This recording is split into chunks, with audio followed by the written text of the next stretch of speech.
বহু মাস পর দক্ষিণেশ্বর কালীবাড়ি এসে উপস্থিত হলাম। এটি আমার একটি অন্যতম প্রিয় স্থান। দক্ষিণেশ্বর কালীবাড়িতে আসলেই আমার মন একেবারে শান্ত হয়ে যায়।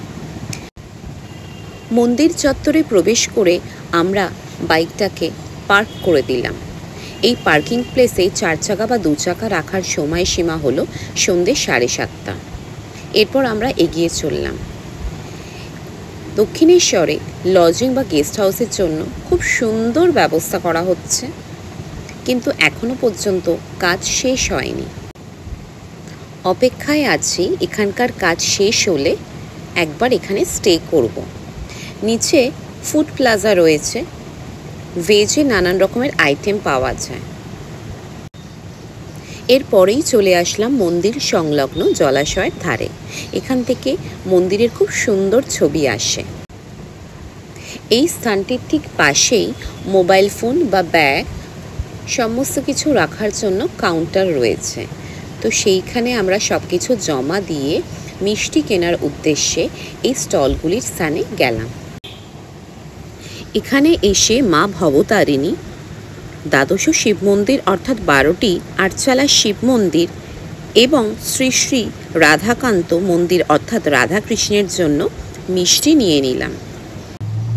1855 সালের 31শে মে স্নানযাত্রার দিন রানী রাসমণি এই মন্দিরটিকে প্রতিষ্ঠা করেছিলেন। কথিত আছে রানী রাসমণি দেবী কালীর স্বপ্নাদেশ পেয়েই এই মন্দিরটি প্রতিষ্ঠা করেন। মন্দির প্রতিষ্ঠানকালে রামকৃষ্ণ পরমহংসের দাদা রামকুমার চট্টোপাধ্যায় ছিলেন এই মন্দিরের প্রধান পুরোহিত।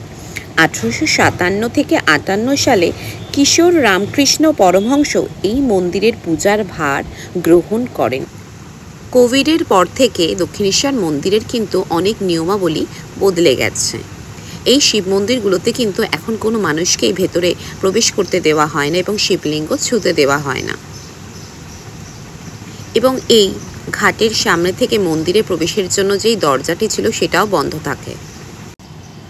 খুবই সুন্দরভাবে মা ভবতারিণী এবং দ্বাদশ শিবলিঙ্গ আর রাধাকৃষ্ণের মন্দিরে পুজো দেওয়ার পর আমরা এই গঙ্গার ঘাটে এসে উপস্থিত হলাম। এখানে এসে মা গঙ্গাকে স্পর্শ করলাম। ওয়েদারটা খুবই সুন্দর ছিল, একটু ঝিরিঝিরি বৃষ্টি পড়ছিল। ঠিক গরমের সময় এই গঙ্গার ধারে এই বিকেলের মুহূর্তটা মানে অসম্ভব সুন্দর লাগে। খুবই সুন্দর হাওয়া বইছিল। দক্ষিণেশ্বরে আসলে আমি কখনোই মার সন্ধ্যার আরতি মিস করি না। বলা চলে মাকে দর্শন করার জন্য এবং সন্ধ্যা আরতি দেখার জন্যই আমি এই দক্ষিণেশ্বরে আসি। আমরা অপেক্ষা করছিলাম সন্ধ্যার আরতির জন্যই। এখানে কিছুক্ষণ আমরা বসে সময় কাটিয়ে সন্ধ্যার আরতি দেখেই আমরা বাড়ি ফিরলাম।